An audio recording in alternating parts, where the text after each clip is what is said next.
If you get kicked out of a Walmart, and they say you're banned, how likely are they to remember your face in a few months? My daughter got banned for life when she was 12. Here's what happened. She'd take the city bus home from school every day. Her best friend lived near the downtown bus station, so they'd get off together, and had about 30 minutes to kill before the next bus home.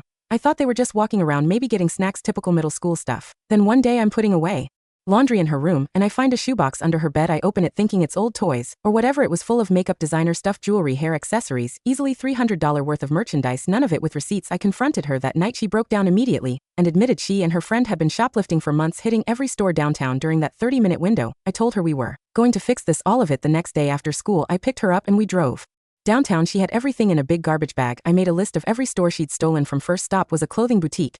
She walked up to the counter, set down 3 bracelets, and said, "I stole these last month." "I'm sorry." The cashier just stared at her, called the manager. The manager looked completely confused, and just said, "Okay, thanks for bringing them back, I guess." Second store, same thing, a makeup shop. The manager actually seemed impressed and told her she appreciated the honesty.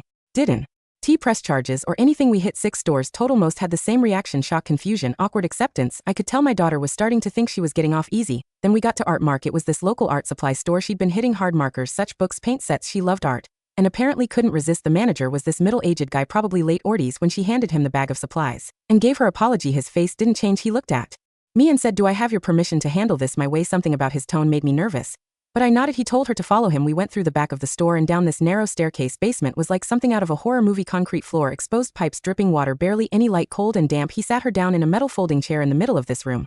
Then he started. He didn't yell, but his voice was intense. He told her about how small businesses barely survive, how shoplifting cost him thousands every year, how he's had to let employees go because of theft. He said, "You think this is just some game? You think stealing is funny? You're hurting real people." She was crying. Within 2 minutes, I was standing in the corner just watching, genuinely questioning if I'd made the right call letting him do this. After about 10 minutes, he pulled out a Polaroid camera from a desk. "You're banned from this store for life. If I ever see you in here." He raised the bulky Polaroid camera.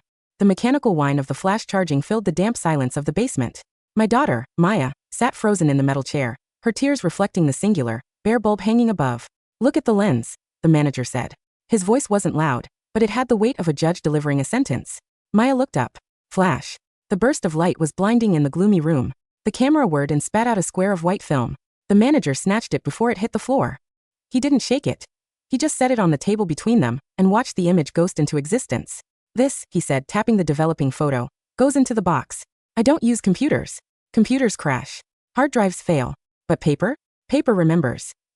He walked over to a heavy, rust-stained filing cabinet in the corner. He opened the top drawer. It was packed tight with hundreds of photos. Decades of faces. Some looked defiant, some looked bored, but most looked exactly like Maya, terrified. "I have a memory like a steel trap," he said, turning back to us. "You might think, oh, he's just an old man, he'll forget me in a month. You'd be wrong. I know every face in that drawer. If you walk into my store again, next week, next year, or on your wedding day, I won't ask you to leave. I will call the police, and I will hand them this photo and your confession. It will be criminal trespassing and theft. You will go to juvenile hall, or jail." He leaned in close to her. "Do we understand each other?" "Yes," Maya whispered, her voice trembling so hard it was barely audible. "Good. Now get out. Both of you." We walked up the narrow stairs, the wood creaking under our feet, ascending from the cold dampness back into the smell of turpentine and canvas. We walked out the front door, the bell chiming cheerfully, a stark contrast to the heavy atmosphere we had just left. The drive home was silent. I didn't lecture her. I didn't need to. The man in the basement had done more in 15 minutes than a month of grounding ever could. When we got home, Maya went straight to her room. That night, I heard the rustling of garbage bags. She was throwing away everything, not just the stolen items, but things that reminded her of the lifestyle. The cheap jewelry, the heavy eyeliner, the oversized hoodies. She never stole again. In fact, she swung hard in the opposite direction. She became terrified of breaking rules. She wouldn't even jaywalk. But the strangest side effect was the art. She had stolen art supplies because she loved to create, and after the ban, she threw herself into it with a desperate intensity. It was as if she was trying to pay a karmic debt. She worked jobs babysitting and mowing lawns to buy her supplies legally. She bought them from big chain stores or online, never from Artmark. We never spoke of Mr. Vance. We later learned that was his name, or the basement. It became a ghost story in our household, a dark memory buried under layers of time. 7 years later, Maya was 19. She was a sophomore at a prestigious art college in the city, 2 hours away from our hometown. She was talented, truly talented. Her work was hyper-realistic, focusing on portraits. She had a way of capturing the eyes of her subjects that was haunting. During winter break, she came home to stay with me. She was stressed. She had a massive final project due for her materials and techniques class. She was attempting a mixed media piece that required a very specific, high-pigment oil paint, Old Holland Kremnitz white. It was expensive, rare, and nearly impossible to find in physical stores. She had ordered it online weeks ago, but a shipping delay meant it wouldn't arrive until after her deadline. "Mom, I'm screwed," she said, pacing the kitchen on a snowy Tuesday morning. "I can't finish the highlights without that specific texture. If I don't turn this in on Friday, I fail the studio component." "Can't you use a substitute?" I asked. "No, the professor checks the chemical composition. It's a technical class. I need that specific lead-based white." She pulled up a locator on her phone. "The only store within 100 miles that lists it as in stock is..." She stopped. Her face went pale. I knew before she said it. Artmark. We stood there in the kitchen, the silence stretching out. 7 years. "He won't remember," I said, trying to sound convincing. "Maya, you were 12. You had braces, bad bangs, and you were crying. You're 19 now. You've lost the baby fat. You dress differently, you wear contacts. You look like a completely different human being." She chewed her lip. "He said he'd call the police. He said he never forgets." "He's an old man," I argued. "He probably sees 1,000 kids a year. He was just trying to scare you. It worked. But he's not an omniscient god. He's just a retail manager." Desperation won out. She needed the paint. "Will you come with me?" she asked. "I can't," I said, looking at the clock. "I have that shift at the hospital in 20 minutes. You have to go now if you want to catch him before lunch." She took a deep breath, grabbed her purse, and nodded. "Okay, I'll just go in, grab the tube, pay cash, and leave. 3 minutes tops." The return Maya drove to the downtown district. The snow was falling lightly, dusting the old brick buildings. She parked a block away and walked to the store. The sign was faded now. Artmark Estate 1982. The window display was dusty, filled with sun-bleached easels. She pulled her scarf up over her nose, pulled her beanie down low, and opened the door. Jingling. The smell hit her instantly. It hadn't changed. That mix of linseed oil, dry paper, and dust. It was a smell that made her stomach turn over. The store was empty of customers. She kept her head down, moving quickly toward the aisle labeled oil paints. Her heart was hammering against her ribs like a trapped bird. She scanned the rows. Winsor and Newton, Gamblin, Bob Ross, finally Old Holland. She found it. A small, heavy tube of Kremnitz white. Price tag $45. She grabbed it. She had a $50 bill in her pocket. She turned to the counter. Mr. Vance was there. He looked older. Much older. His hair was completely white now, thinning on top. He wore reading glasses on a chain and a thick wool cardigan. He was reading a paperback book, hunching over the counter. Maya approached. "Just be normal," she told herself. "You are a customer. You are a stranger." She placed the paint on the glass counter. Mr. Vance didn't look up immediately. He finished the paragraph he was reading, marked the page, and closed the book. Then he looked at the paint. "Quality choice," he grunted. His voice was raspier, but unmistakably him. "Just this, please," Maya said. Her voice sounded higher than usual. He pulled the tube toward him. He didn't scan it. He punched the price into an ancient cash register manually. Clack, clack, clack. $48.15 with tax, he said. Maya handed him the $50 bill. Her hand was shaking. Just a tiny tremor, but visible. Mr. Vance took the bill. He opened the drawer. He counted out the change. $1, 3/4, 1 dime. He placed the change on the counter. He placed the paint next to it. Maya reached for them. "Thank you," she breathed, ready to bolt. "Wait," he said. Maya froze. Her hand hovered over the paint tube. Mr. Vance adjusted his glasses. He leaned forward, squinting. He looked at her eyes. "Take down the scarf," he said. It wasn't a request.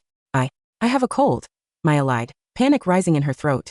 "Take down the scarf," he repeated. His tone hadn't changed. It was the basement voice. Trembling, Maya lowered the wool scarf from her face. He studied her. He looked at her chin, her nose, her cheekbones. The silence in the store was deafening. The radiator hissed in the corner. Mr. Vance turned around. He walked to the back of the counter, to a shelf that held not just office supplies, but a small, familiar metal box. Maya's legs felt like jelly. She wanted to run, but she was paralyzed by the inevitability of it. He knew. He brought the box to the counter. He opened it. The tabs were yellowed. He didn't flip through them. He went to the very back, to a section separated by a red divider. He pulled out a photo. He laid it on the glass counter facing her. It was the Polaroid. 12-year-old Maya, ice puffy, terrified, sitting in the basement. Maya started to cry. It was an automatic reaction, a regression to childhood. "I'm sorry," she sobbed. "I'm so sorry. I just needed paint for school. I didn't mean to. Please don't call the police. I'm in college. This will ruin everything." Mr. Vance looked at the photo, then at the young woman weeping before him. He looked at the expensive tube of professional-grade paint on the counter. "You're in art school?" he asked. Maya nodded, wiping her eyes. "Yes. 2nd year." "You good?" I think so. I try to be." Mr. Vance picked up the Polaroid. He held it by the corner. "I told you I never forget a face. I possess a cursed memory. I remember the face of every kid who ever stole a stick of charcoal from me." He looked at the paint tube again. Old Holland. Serious paint. "You don't buy this for a hobby." He sighed, a long, rattling sound in his chest. "I banned a thief," he said quietly. A 12-year-old thief who thought the world owed her something. He slid the paint tube toward her, then he slid the Polaroid toward her as well. But I don't see a thief standing here, he said. I see a paying customer who appreciates the craft. Maya looked at him, stunned. You aren't calling the cops? For what? Buying paint. Mr. Vance shook his head. The ban was for the child. The child is gone. He tapped the Polaroid. Take it. Maya reached out and took the photo. That girl in the picture, Vance said, his eyes softening for the first time in 7 years. She was on a bad path. I scared the hell out of her because I had to. If I hadn't, maybe she wouldn't be in art school today. Maybe she'd be in a cell. You did it on purpose? I did it because I care about my store, and I care about what art is supposed to be. It requires discipline, honesty. He gestured to the door. Go finish your project. But if you ever steal from me again, I won't need a photo. I won't, Maya said. I promise. Get out of here, he grumbled, picking up his book. And fix your scarf. It's cold outside. Maya walked out of Art Mark with the paint in her pocket and the Polaroid in her hand. She stood on the sidewalk as the snow fell, looking at her 12-year-old face one last time. She walked to the nearest trash can and dropped the photo inside. She went back to school and finished her project. She got an A. 2 years later, when she had her senior exhibition, she sent an invitation to the store. She didn't know if he would come. On the opening night, the gallery was crowded. Maya was talking to a potential buyer when she saw him. Mr. Vance was standing in the back, wearing a mismatched suit, looking at her self-portrait, a painting of a young woman looking defiantly out of the canvas. He didn't stay long. He didn't speak to her. But as he left, he caught her eye across the room and gave a single sharp nod. It was all the approval she ever needed.